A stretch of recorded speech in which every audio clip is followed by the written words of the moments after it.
ونستغفره ونؤمن به ونتوكل عليه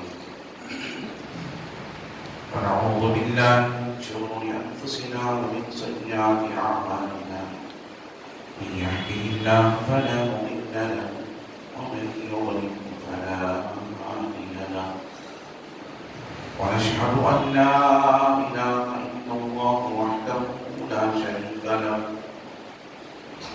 ونشهد أن سيدنا ومولانا محمدا عبده ورسوله أرسله بالحق بشيرا ونذيرا وداعيا إلى الله بإذنه وسراجا منيرا وقد قال الله تبارك وتعالى في القرآن الكريم والفرقان الحميد أعوذ بالله من الشيطان الرجيم بسم الله الرحمن الرحيم إن أول بيت وضع للناس الذي ببكة مباركا وهدى للعالمين فيه آيات بينات مقام إبراهيم ومن دخله كان آمنا صدق الله ورسوله النبي الأمين المتين الكريم ونحن على ذلك من الشاهدين والشاكرين والحمد لله رب العالمين. من نعلم قلوب إسبعص محمدا أيده بإذنه جلنا بأحمد أرسله مبشرا أرسله موجدا صلوا عليه دائما صلوا عليه وسلم اللهم صل وسلم صلاة كاملة وسلم صلاة دائمة. اے خانہ کعبہ تو پناہگاہ بشر ہے، تو عظمت اسلام میں اللہ کا گھر ہے، تعمیر تیری کی ہے خلیل اور ذبیح ہے، تو رحمت کونین کا منظور نظر ہے۔ دنیا کے بت قدوں میں پہلا وقت خدا کا، دنیا کے بت قدوں میں پہلا وقت خدا کا، ہم اس کے پاس پاک ہیں، وہ پاس پاک ہمارا۔ عزیزان محترم، معزز سامعین کرام، نوجوان ساتھیوں، عزیز بچوں، اللہ رب العزت کا بے انتہا فضل و کرم ہے جس نے ہمیں اور آپ اس کے پیارے حبیب دانا محمد صلی اللہ علیہ وسلم کی امت میں پیدا فرمائے۔ اس سے پہلے کہ میں دوران خطبہ اس آیت مبارکہ کی تلاوت کا شرف حاصل کیا ہے،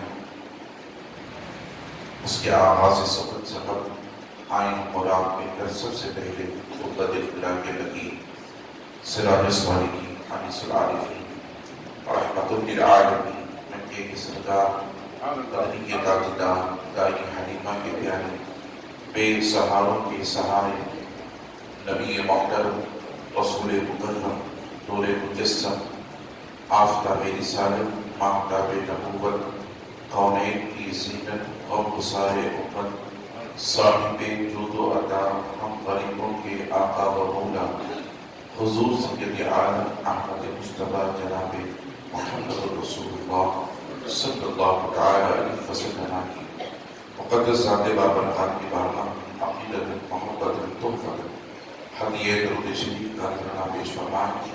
بڑے اللہم صلی علی سیدنا سیدنا حبیبنا نبینا قریبنا مولانا محمد مبارک وسلم صلاۃ و سلام علیہ یا رسول اللہ۔ نبی اور آل نبی کی بارگاہ میں ایک مرتبہ محبت والا انداز میں صلی اللہ علیہ نبی وآلہ صلی اللہ علیہ وسلم صلاۃ و سلام علیہ یا نبی اللہ۔ رسول اور آل رسول کی بارگاہ میں ایک مرتبہ آواز بلند اللہم صلی علی سیدنا محمد معدن الطول والبرد وعلى آلہ الکرام واصحابہ النظام اجمعین وبارک وسلم عبدا لی خمسة في بها حظ البباء الحاكمة المصطفى والمقتدى والنعمة الفاطمة وسهل يا إلهي كل صعب بحرمة سيد الأبرار سيد۔ عزیزان محترم، معزز سامعین کرام، اللہ تبارک و تعالی عز و جل کا شکر اور اس کا احسان کہ اس نے ہمیں جمعۃ المبارکہ میں حاضر ہو کر اللہ رب العزت کے احکامات کو سننے اور پیارے آقا علیہ السلام کے فرامین کو سننے کا موقع عنایت فرمایا، اور لاکھوں کروڑوں درود سلام اس کے آخری پیارے رسول علیہ السلام کی مقدس ذات بابرکات پر جن کے خاطر اللہ رب العزت نے تمام کائنات کا وجود بخشا۔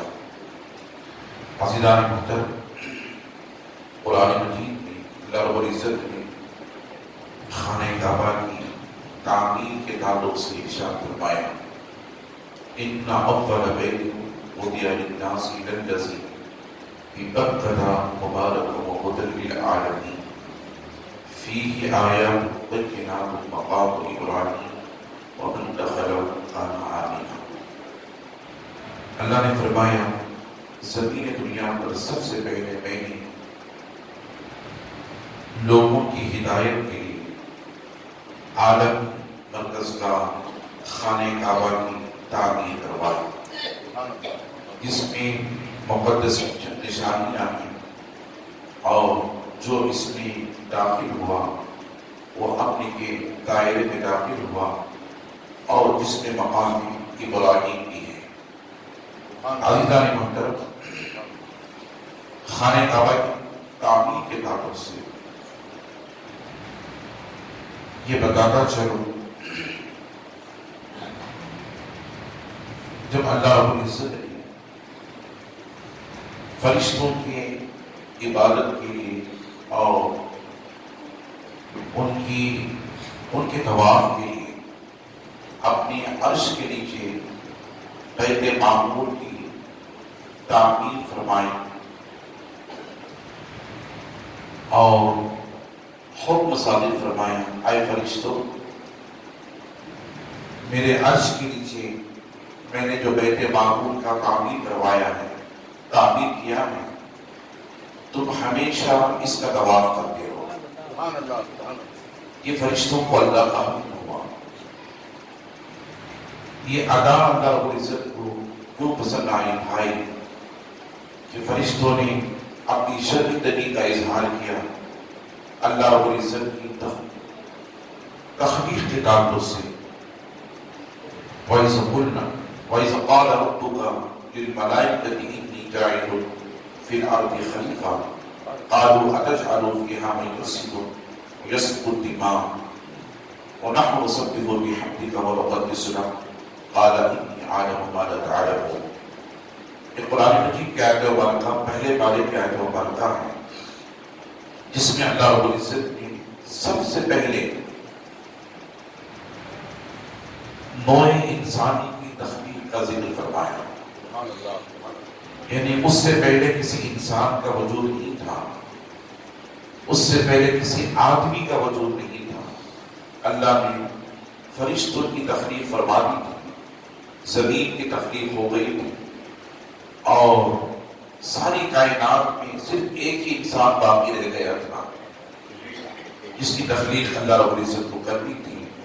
تو اللہ نے فرشتوں کے درمیان فرمایا، وَإِذْ قَالَ رَبُّكَ لِلْمَلَائِكَةِ إِنِّي جَاعِلٌ فِي الْأَرْضِ خَلِيفَةً، اور کہا اپنے فرشتوں سے کہ اے فرشتوں، میں زمین دنیا پر ایک خلیفہ بھیجنے والا ہوں۔ تو فرشتوں نے اعتراضاً جواب دیا،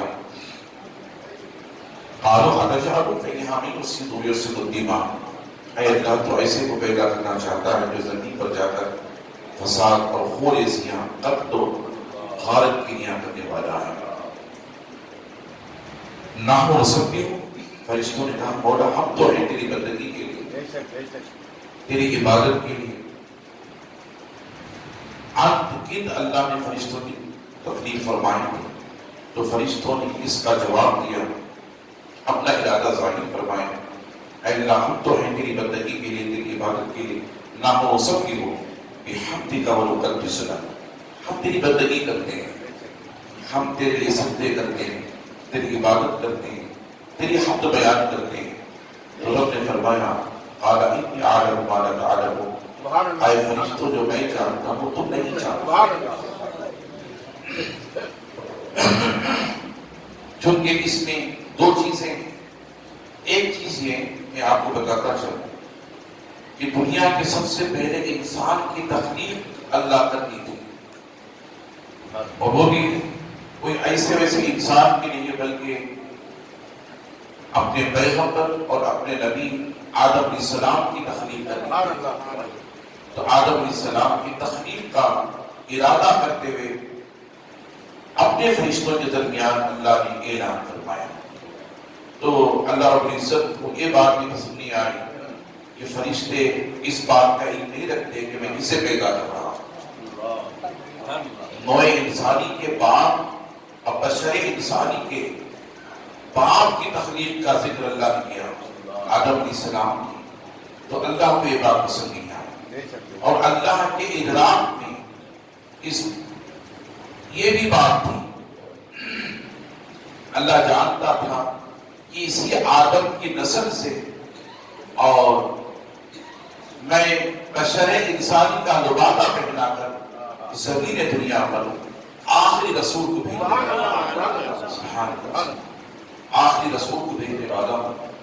اللہ تعالیٰ کو فرشتوں کے اس اعتراض پر یہ بات نہیں پسند نہیں آئی، تو اللہ نے جلال میں فرمایا قال انی اعلم ما تعلمون، اے فرشتوں جو میں جانتا ہوں تم نہیں جانتے۔ جب اللہ کے جلال کو دیکھا، ناراضگی کو دیکھا، تو فرشتوں نے اس کے عرش کا طواف کرنا شروع کیا، رب کو بنانے کے لیے، اسے راضی کرنے کے لیے اللہ کے عرش کا طواف کرنا شروع کر دیا۔ اور حدیث پاک میں آتا ہے 3 مرتبہ فرشتوں نے طواف عرش کیا رب کو بنانے کے لیے۔ کتنی مرتبہ کیا؟ 3 مرتبہ فرشتوں نے عرش کا طواف کیا۔ تو اللہ کو یہ ادا پسند آئی، تو اللہ نے اپنے عرش کے نیچے بیت معمور کی تعمیر کروائی۔ بیت معمور، بیت کہتے ہیں گھر کو، گھر، اور یہ گھر فرشتوں کے لیے اللہ نے تعمیر فرمایا۔ اور اس تعمیر کا کرنے کے بعد اللہ نے فرمایا اے فرشتوں ہمیشہ اس بیت معمور کا طواف کرتے رہو، ہمیشہ کرتے رہو۔ تو روایتوں میں آتا ہے 70,000 فرشتے روزانہ اس بیت معمور کا طواف کرتے ہیں۔ کتنی مرتبہ؟ کتنے فرشتے؟ 70,000 فرشتے روزانہ اس بیت معمور کا طواف کرتے ہیں۔ مفسرین فرماتے ہیں کہ جب ایک مرتبہ اس گھر کا بیت معمور کا فرشتے طواف کرتے ہیں تو دوبارہ ان کو موقع نہیں ملتا، دوبارہ موقع نہیں ملتا، اس لیے کہ یہ بات نہیں کرے، یہ بات نہیں کرے، اتنے فرشتے آتے رہتے ہیں کہ فرشتوں کی گنتی ختم نہیں ہوتی، اس لیے دوبارہ انہیں بیت معمور کے طواف کرنے کا موقع نہیں ملتا۔ تو اللہ رب العزت نے اس بیت معمور کے تعمیر کرنے کے بعد جب فرشتے اس بیت معمور کا طواف کرنے لگے تو اللہ رب العزت نے فرمایا اے فرشتوں جب میں ناراض ہوتا ہوں تو تم مجھے منانے کے لیے بیت معمور کا طواف کرتے ہو اور میں تم سے راضی ہو جاتا ہوں، خوش ہو جاتا ہوں۔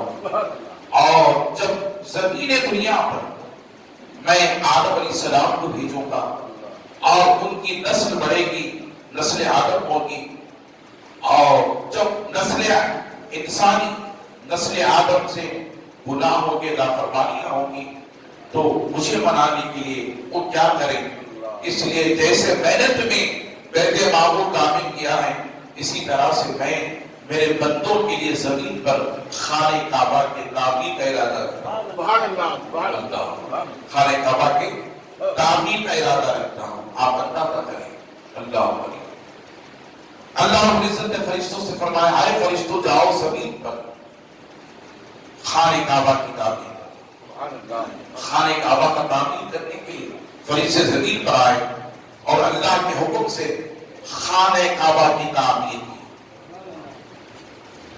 حدیث پاک میں آتا ہے کہ فرشتوں نے زمین کو کھودتے ہوئے زمین کی تہ جہاں پانی نکلتا ہے وہاں تک پہنچے، اور پہنچنے کے بعد کئی پتھروں سے اس کی تعمیر فرمائی اور ان پتھروں سے اس گڑھے کا بھر دیا جہاں پانی آیا کرتا تھا۔ عزیزان محترم، اب تعمیر کعبہ ہو گئی، سب سے پہلے زمین پر خانہ کعبہ کو تعمیر کرنے والے اللہ کے مقرب فرشتے تھے. ابھی آدم علیہ السلام پیدا نہیں ہوئے، تخلیق انسانی کا کوئی وجود نہیں ہے، مگر اللہ کتنا بڑا کریم ہے، رحیم ہے. وہ جانتا ہے، اس کے علم میں ہے کہ اس کے بندے زمین پر جائیں گے تو نافرمانیاں کریں گے، گناہ کریں گے، خطا کریں گے. لہذا ان کی معافی اور تلافی کے لیے اللہ نے پہلے ہی سے انتظام فرما دیا کہ جب میرا بندہ مجھ سے معافی چاہے گا اور خانہ کعبہ کا طواف کرے گا تو میں اس طواف کے ذریعے سے اس کی گناہ کو معاف کروں گا. اللہ، اسی لیے آقا علیہ السلام نے فرمایا، حدیث پاک میں آتا ہے، نماز سے بڑھ کر طواف کعبہ ہے. نماز سے بڑھ کر طواف کعبہ ہے. نماز سے افضل طواف کعبہ اللہ کو پسند. نماز میں گفتگو کرنے کا حکم نہیں ہے، نماز کی طرح طواف کعبہ بھی ہے. جو طواف کرتا رہتا ہے خانہ کعبہ کا، گویا کہ وہ نماز میں ہے، گویا کہ وہ نماز میں ہے. عزیزان محترم، اب خانہ کعبہ کا طواف نماز سے بہتر اور نماز کی طرح خانہ کعبہ کا طواف ہے. طواف کعبہ بندہ جب طواف کرتا ہے تو گویا کہ وہ نماز کی حالت میں ہے. مگر نماز جب پڑھتے ہیں تو گفتگو کرنے کی اجازت نہیں ہے. اگر نماز کی حالت میں کوئی گفتگو کرے گا تو اس کی نماز ٹوٹ جائے گی. مگر طواف کعبہ کے موقع پر شریعت مطہرہ میں اللہ نے گفتگو کرنے کی اجازت دی. اللہ، طواف کعبہ پر گفتگو کرنے کی اجازت دی. جب صحابہ نے پوچھا، یا رسول اللہ علیہ السلام، جب طواف کعبہ نماز سے بہتر ہے، افضل ہے اور نماز کی طرح ہے، تو اے اللہ کے حبیب، نماز میں بات کرنے کی اجازت نہیں ہے مگر طواف کعبہ میں بات کرنے کی اللہ نے اجازت دی، تو وہ کون سی بات ہوگی؟ تو میرے آقا نے ارشاد فرمایا کہ تم دنیا کی گفتگو نہ کرو، خیر کی گفتگو کرو. طواف کعبہ پر دین کی گفتگو کرو، اسلام کے تعلق سے کوئی مسئلہ پوچھتے رہو، اور طواف کعبہ کے موقع پر اس طرح سے تم گفتگو کر سکتے ہو. عزیزان محترم، یہ طواف کعبہ ہے. اب دنیا میں سب سے پہلے تعمیر کعبہ کو کرنے والے اللہ کے حکم سے کون تھے؟ اللہ کے مقرب فرشتے تھے. اب خانہ کعبہ پوری دنیا کا سینٹر ہے. جس طرح سے اللہ نے اپنے عرش کے نیچے بیت معمور تعمیر کروائے، وہ بیت معمور عرش کے بالکل نیچے ہے اور اس کے نیچے خانہ کعبہ ہے. آپ ناپ لیں، سائنسدانوں نے بھی یہی کہا، مشرق سے لے کر مغرب تک، شمال سے لے کر جنوب تک، جب زمین کی سطح کو ناپا گیا تو زمین کی سطح جا کر جو ہے خانہ کعبہ پر ختم ہوتی ہے. اللہ، خانہ کعبہ پر ختم ہوتی ہے. تو گویا اللہ تبارک و تعالی عز و جل کے اس خانہ کعبہ کا طواف صرف انسان ہی نہیں کرتے بلکہ زمین بھی چکر لگاتی ہے، آسمان بھی چکر لگاتے ہیں. عزیزان محترم، میں آپ حضرات کو عرض کرتا چلوں، جب فرشتوں نے کہا اے اللہ تو ایسے کو پیدا کرنا چاہتا ہے جو زمین پر جا کر فساد کرنے والا ہے. یہاں پر ایک علمی گفتگو اور ایک نقطے کی بات آپ حضرات کے ذہنوں میں رکھتے ہوئے آگے بڑھو، اپنے ذہنوں میں اسے بٹھانے کی کوشش کریں. اب فرشتوں کی تخلیق، فرشتوں نے انسانوں کے گناہ اور انسانوں کی نافرمانی کا ذکر انسان کی تخلیق سے پہلے فرشتوں نے اللہ کے بعد سامنے ذکر کروایا. کہا مولا تو ایسے کو پیدا کرنا چاہتا کہ زمین پر جا کر گناہ کرے گا، فساد کرے گا، تیرے رسول کی نافرمانیاں کرے گا. یہ علم انسانوں کی اس کا علم فرشتوں کو انسانوں کی پیدائش سے پہلے ہو چکا.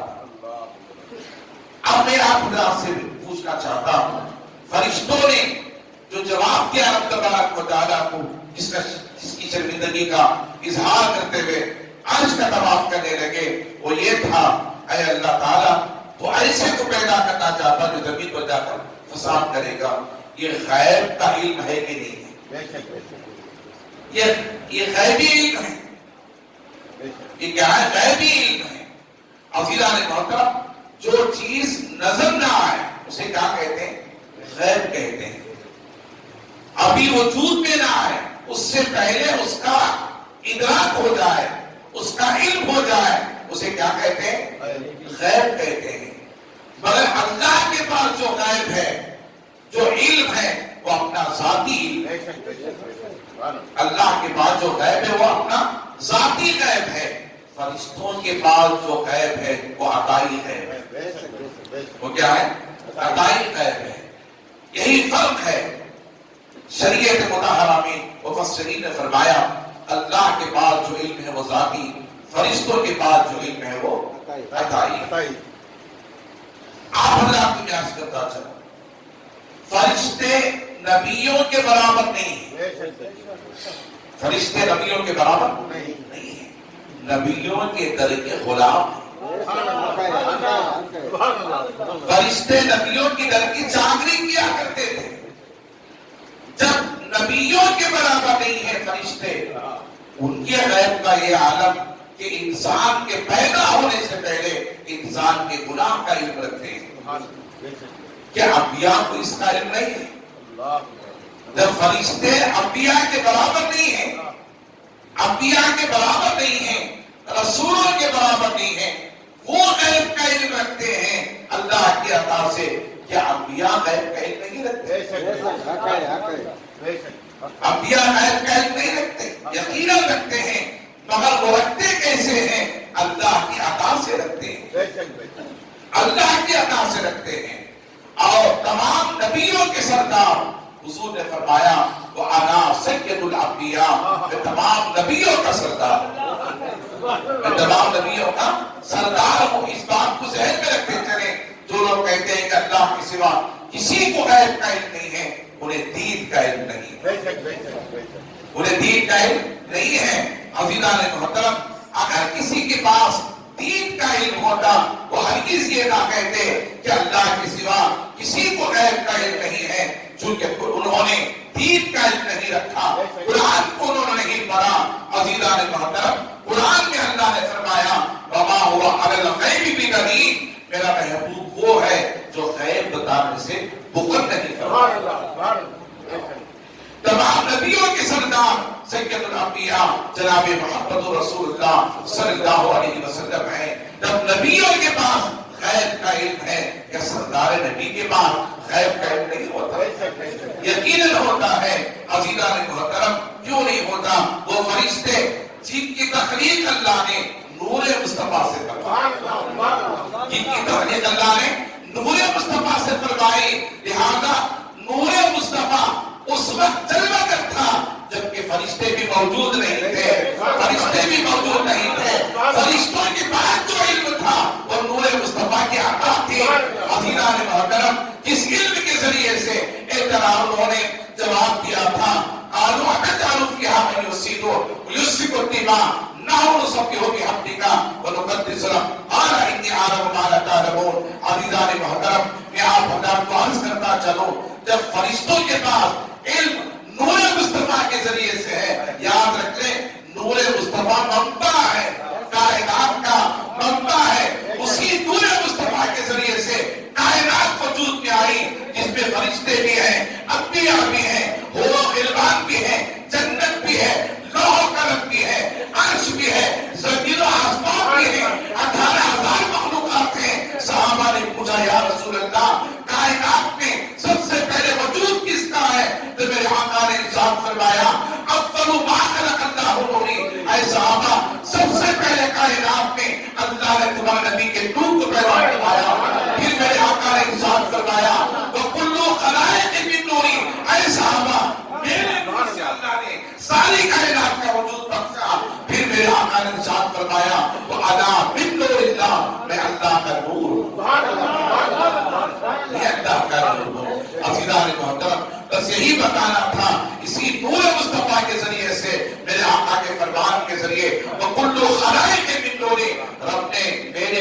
ساری کائنات کی ساری کائنات کو پیدا فرمایا. درود شریف پڑھے اللہم صلی علی سیدنا شفیعنا حبیبنا نبینا کریمنا مولانا محمد وبارک وسلم صلی اللہ علیہ صلاۃ و سلام علیک یا رسول اللہ صلی اللہ علیہ وسلم.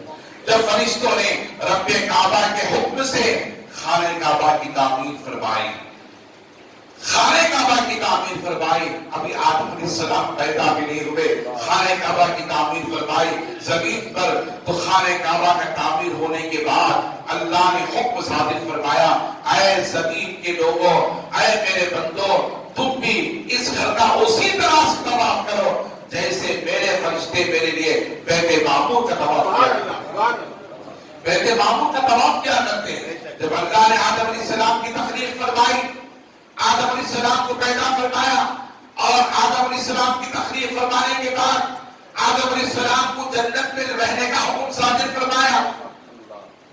ابھی حوا آدم علیہ السلام کو جنت میں رہنے کا حکم صادر فرمایا، اور حضرت حوا بھی جنت میں رہی. قرآن میں اس کا حکم اللہ رب العزت نے بیان فرمایا ہے. آدم و حوا کو جنت میں ٹہلنے اور جنت کے اشیاء کو استعمال کرنے اور جنت میں رہنے، وہاں کے آسائشوں کو استعمال کرنے کا اللہ نے حکم صادر فرمایا. پر ایک چیز ایسی تھی جس کا اللہ رب العزت نے منع فرمایا، وہ شجر تھا، درخت تھا، جس کے پاس اللہ رب العزت نے جانے سے منع فرمایا. وَإِذْ قُلْنَا لِلْمَلَائِكَةِ اسْجُدُوا لِآدَمَ فَسَجَدُوا إِلَّا إِبْلِيسَ أَبَى وَاسْتَكْبَرَ وَكَانَ مِنَ الْكَافِرِينَ. عزیزان محترم، میں آپ حضرات کو عرض کرتا چلوں، جب آدم علیہ السلام جنت میں گئے حضرت حوا بھی تھی. آدم علیہ السلام بھی جوان ہیں، حضرت حوا علیہ السلام بھی جوان ہیں، حسین و جمیل ہیں. دنیا کے دو ہی انسان جنت میں ہیں، دنیا کے دو ہی انسان جنت میں ہیں، ایک آدم علیہ السلام اور ایک حضرت حوا علیہ السلام. ان کے علاوہ تیسرا انسان نہیں، ان کے علاوہ تیسرا آدمی نہیں. جنت کے اندر یہ دو ہی انسان، مگر حور و غلمان جنت میں ہیں، فرشتے جنت میں ہیں، اور ساتھ میں ابلیس بھی جنت میں ہے، وہ بھی جنت میں ہے. آپ پوچھیں گے وہ جنت میں کیسے؟ تو میرے آقا ارشاد فرماتے ہیں، آدم علیہ السلام کی پیدائش سے پہلے اللہ نے ابلیس کو پیدا فرمایا، اور اس کی تخلیق اتنے ہزار پہلے تھی، 6,500 کروڑ برس اس نے عبادت کی تھی. اللہ 6,500 کروڑ برس اللہ کی اس نے عبادت کی، اور وہ جنت میں رہتا تھا. فرشتوں کا استاد بھی تھا، فرشتوں کو پڑھاتا تھا، معلم الملکوت تھا، یعنی فرشتوں کا استاد جو فرشتوں کو علم دیا کرتا تھا. ایسا بندہ اللہ کا جس نے 6,500 کروڑ برس اللہ کی بندگی کی، عبادت کی، وہ بھی جنت میں رہتا تھا. میں آپ اللہ کو عرض کرتا چلو عزیزان محترم، جنت میں آدم علیہ السلام بھی ہیں، حضرت حوا علیہ السلام، دو ہی دنیا کے انسان ہیں، تیسرا انسان نہیں. دو ہی انسان، ایک حضرت آدم علیہ السلام، ایک حضرت حوا علیہ السلام. اب یہاں دیکھیں، آدم علیہ السلام جنت پہ ٹہل رہے ہیں. روایتوں میں آتا ہے، مفسرین فرماتے ہیں، آدم علیہ السلام جب جنت پہ ٹہلتے، جنت پہ سیر و تفریح کرتے، تو فرشتے کبھی ان کے دائیں آتے، کبھی بائیں آتے. سبحان اللہ، سبحان اللہ. روایتوں میں آتا ہے، کبھی آگے آتے، کبھی پیچھے جاتے. کس کے؟ حوا علیہ السلام کے نہیں، آدم علیہ السلام. فرشتے جنت میں کبھی دائیں، کبھی بائیں، کبھی آگے، کبھی پیچھے. آدم علیہ السلام کا کے ارد گرد رہتے. آدم علیہ السلام نے عرض کی، مولا یہ فرشتے میرے آگے پیچھے دائیں بائیں کیوں رہتے ہیں، یہ کیوں رہتے ہیں؟ اور رب نے فرمایا، اے آدم سن، یہ تیرے آگے پیچھے دائیں بائیں نہیں رہتے، بلکہ تیرے پشت میں میں نے میرے مصطفیٰ کا نور رکھا ہے. اللہ غریب. جنت میں دو ہی انسان ہیں، ایک حضرت آدم علیہ السلام ہے، ایک حضرت حوا علیہ السلام ہے. فرشتوں سے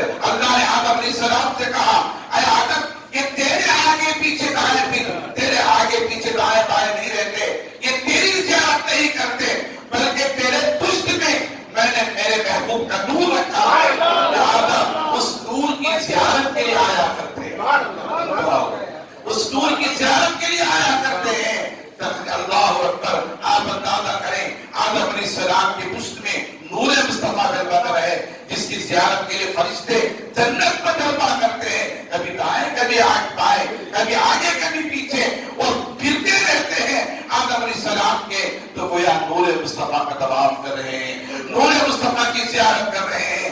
عزیزان محترم، آپ اندازہ کریں اللہ تبارک و تعالیٰ عز و جل کو اس کے محبوب سے کتنی محبت ہے، کتنی محبت ہے، وہ جنت میں بھی فرشتوں کو بھیجتا ہے، نور مصطفیٰ کی زیارت کراتا ہے، نور مصطفیٰ کی زیارت کراتا ہے۔ عزیزان محترم، ایسے رسول ہیں، اسی لیے تو اللہ اقبال نے فرمایا وہ ایسے رسول ہیں، رب نے فرمایا کی محبت سے وفا تو نے تو ہم تیرے ہیں۔ اے دنیا والوں، اگر تم میرے محبوب کے ہو گئے تو میں تمہارا ہو جاؤں۔ اللہ فرماتا کی محبت سے وفا تو نے تو ہم تیرے ہیں، یہ جہاں چیز کا دعویٰ قدم تیرے ہیں۔ عزیزان محترم، فرشتوں نے طواف، فرشتوں نے زیارت کی آدم علیہ السلام کی، در اصل و نور مصطفیٰ کی زیارت کی۔ عزیزان محترم، میں آپ حضرات کو عرض کرتا چلوں، میں یہ بھی بتاتا چلوں، دو انسان، ایک آدم علیہ السلام، ایک حضرت حوا علیہ السلام، دونوں حسین اور جمیل، دنیا کے سب سے پہلے انسان، وہ کیسے آدمی تھے جن کا چہرہ رب نے خود اپنے ہاتھوں سے بنایا، جن کا چہرہ رب نے خود اپنے ہاتھوں سے بنایا۔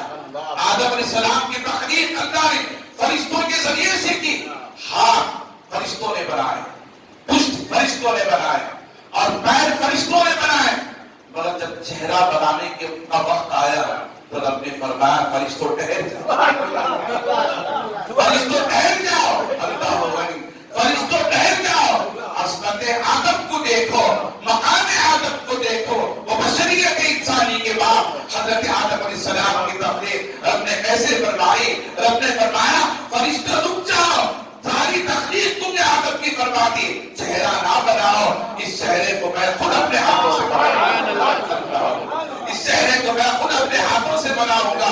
وہ ایسا چہرہ ہوگا جس کے چہرے کو رب نے اپنے ہاتھوں سے بنایا، کتنا حسین و جمیل چہرہ ہوگا، کتنا خوبصورت چہرہ ہوگا، جو میرا رب فرماتا ہے فرشتوں تم نہیں جانتے میں کیوں اس کے چہرے کو بنا رہا ہوں، اس لیے اسی چہرے سے میرے مصطفیٰ کو دنیا میں اسی چہرے کو لے کر میرے مصطفیٰ کو دنیا میں جانا ہے۔ عزیزان محترم، اس لیے چہرے کی تخلیق تم نہ کرنا، اس چہرے کی تخلیق میں کروں گا۔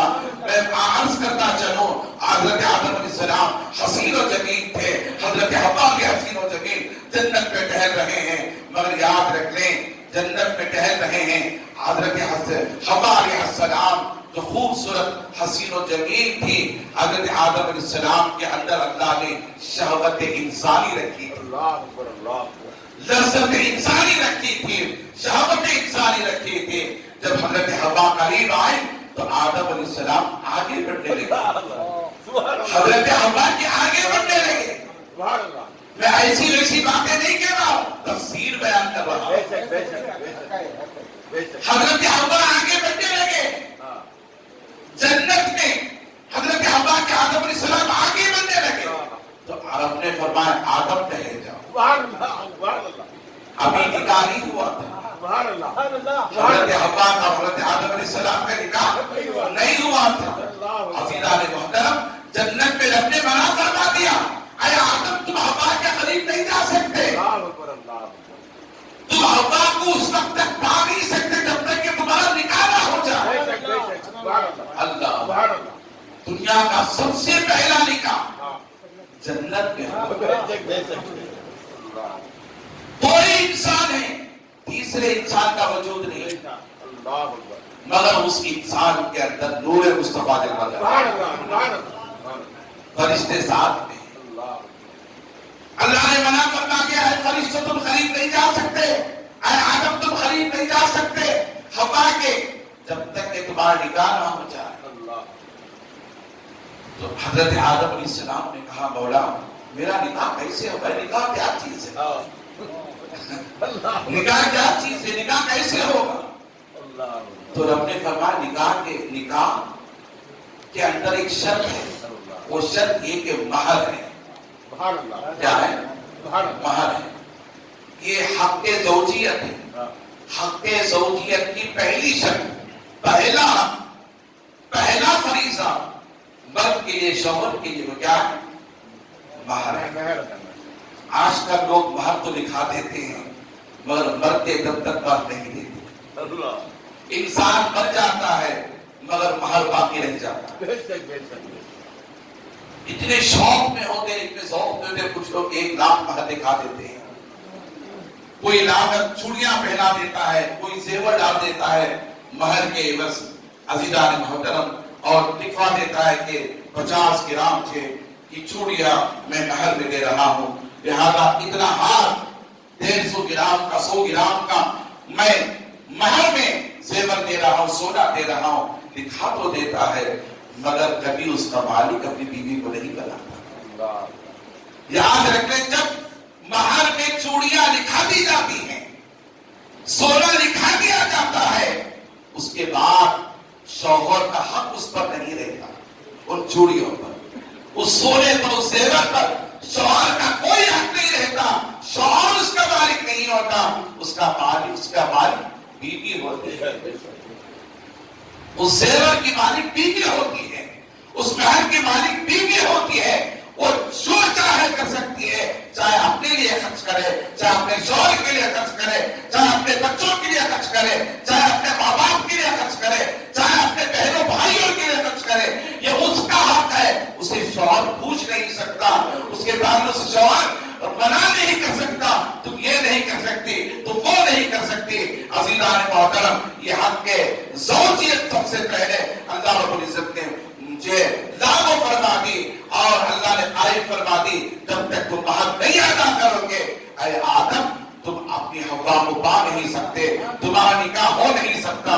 عزیزان محترم، جنت میں سب سے پہلے کرنے والا خالق کائنات، خالق کائنات رب نے فرمایا مولا میرے، آدم علیہ السلام نے کہا مولا میرے پاس کیا ہے؟ جنت تیری ہے، اس میں حور و غلمان تیرے ہیں، اس کی آسائش تیری ہے، اور ساری چیزیں تیرے ہیں، حوض و کوثر تیرے ہیں، جنت کی ساری چیزیں تیری ہیں، تو اس کا مالک ہے، میرے پاس کیا ہے مولا کہ میں حوا کا مہر ادا کروں؟ میرے پاس کوئی شے نہیں ہے۔ اللہ غنی، رب نے مسکرایا، مسکرا کر فرمایا اے آدم ہاں ایک چیز تیرے پاس ہے، ایک چیز تیرے پاس ہے۔ تو آدم علیہ السلام نے کہا وہ کیا؟ تو رب نے فرمایا وہ میرے پاس بھی ہے، وہ تیرے پاس بھی ہے، وہ میرے پاس بھی ہے، وہ تیرے پاس بھی ہے۔ آدم علیہ السلام پریشان ہو گئے، مولا میرے پاس کیا چیز ہے، میرے پاس کیا چیز ہے کہ میں مجھے حق کے زوجیت ادا کرو، مہر ادا کرو؟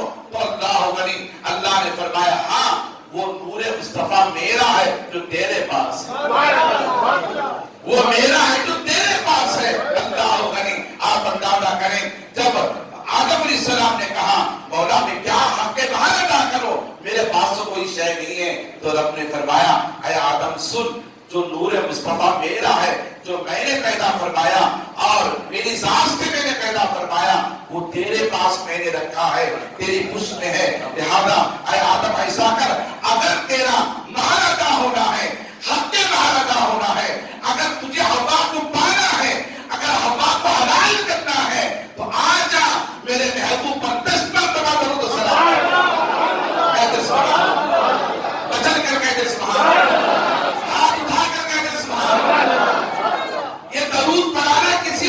سنت نہیں ہے، یہ میرے رب کی سنت ہے۔ ہم جمعہ میں کہتے ہیں درود پڑھو، درود پڑھو، تو لہذا یہ ہمارا عمل نہیں، رب کا عمل ہے۔ عزیزان محترم، یہ ہماری سنت نہیں ہے، رب کی سنت ہے۔ زمین پر ابھی دنیا میں کوئی مسجد نہیں تھی جہاں درود پڑھایا جائے، اس سے پہلے جنت کے اللہ نے تکلیف فرمائی، جس نے جنت کے اندر آدم کو حکم صادر فرمایا کہ تم میرے محبوب پر 10 مرتبہ درود پڑھو، 10 مرتبہ کیا پڑھنا ہے؟ درود پڑھو۔ عزیزان محترم، آدم علیہ السلام نے 10 مرتبہ درود پڑھا، 10 مرتبہ درود پڑھا۔ وہ درود اللہ غنی، میرے آقا ارشاد فرماتے ہیں جب آدم علیہ السلام نے 10 مرتبہ مجھ پر درود پڑھا تو میں اس درود کو سن رہا تھا۔ کہتے سبحان اللہ، کہتے سبحان اللہ، اس درود کو میں سن رہا تھا۔ آدم مجھ پر درود پڑھ رہے تھے، لوگ کہتے ہیں آخر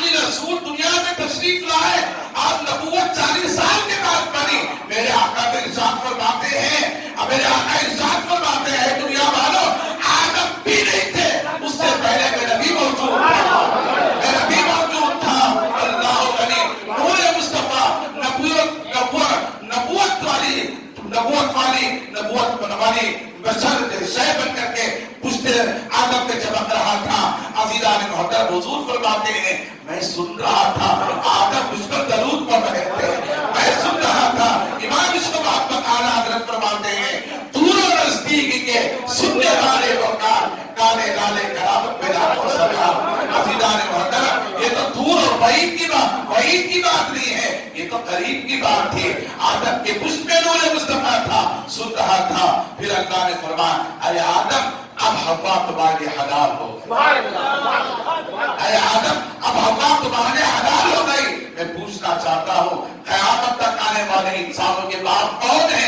آدم علیہ السلام ہے۔ ماں کون ہے؟ حوا علیہ السلام ہے۔ لہذا قیامت تک آنے والے انسان حلال ہی ہوئے تو کسی اور شے سے نہیں، درود مصطفیٰ سے حلال۔ آج اگر ہم حلالی ہیں تو درود کا صدقہ ہے، درود کا صدقہ ہے، چونکہ اس لیے اسی درود نے آدم و حوا کو ملایا، اسی درود نے آدم و حوا کو ملایا، آدم و حوا کو قریب کیا۔ عزیزان محترم، میں آپ حضرات کو عرض کرتا چلوں، یہی تو درود ہے جو درود اللہ نے فرمایا ان اللہ و ملائکتہ یصلون علی النبی، بے شک اللہ اس کے فرشتے ہمیشہ سے اس کے نبی پر درود بھیج رہے ہیں۔ یا ایھا الذین آمنوا، اے ایمان والو، صلوا علیہ، تم بھی درود بھیجو، وسلموا تسلیما، اور کثرت کے ساتھ سلام پڑھا کرو۔ درود شریف پڑھے، اللہم صلی علی سیدنا شفیعنا حبیبنا نبینا کریمنا مولانا محمد وبارک وسلم، صلی اللہ علیہ صلاۃ والسلام علیکہ یا رسول اللہ صلی اللہ علیہ وسلم۔ عزیزان محترم، میں آپ حضرات کو عرض کرتا چلوں، جب آدم و حوا علیہ السلام جب اللہ کے حکم سے زمین پر